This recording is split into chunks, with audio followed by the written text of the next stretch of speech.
During this video, I want to show you how to configure your icon list section that we have here. I personally like to use this to showcase a whole bunch of different collections and categories that we have, but you can use this for practically anything. You can show badges, you can show business logos that you've been featured on, and so forth. But how it works is, if you click on icon list by default, it's going to show you the number of columns. Now, the maximum going across is 6. As you can see here, I currently have 6 different icons going across. You could lower this to 5, where you have 5 across, or even 4 if you want just 4 across. And the theme itself will kind of update depending on how many icons that you have added. And you can add as many as you want. You can add more than 6, but the maximum that we support going across is 6, if that makes sense. Okay?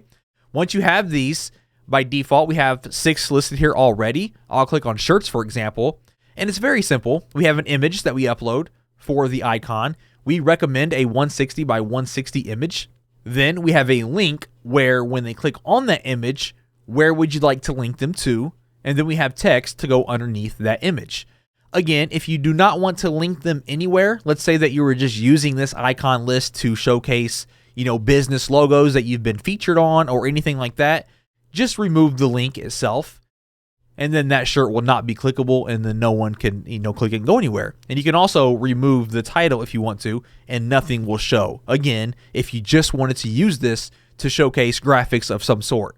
However, if you do want to use it as actual clickable buttons, then you can put the heading if you want to, and then do your link. And you don't even need the heading either. You can do just the link, and that shirt is now clickable. Okay? I'm going to call this one shirts. And as I mentioned, you can add as many as you want, and you can see what this looks like here. You can get an idea of how I'm using it. We got shirts, hoodies, vests, and I can link each one of these to that specific product or that specific collection and so forth, okay?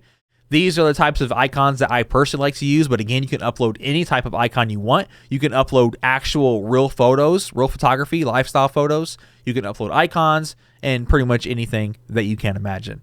And just to give you an example, I can upload an actual real life image like that right there of an actual guy wearing a shirt, one of my products here. I could do that if I wanted to and do, different images like that. It doesn't have to be, illustrated icons like you see here, just to give you some ideas. However, I personally like the illustrated icons. I think they look great together. So I'll do the shirt again, select it, and that right there is the icon list. And sometimes I even like to list it at the very top and use it as another menu of some sorts, just like that there.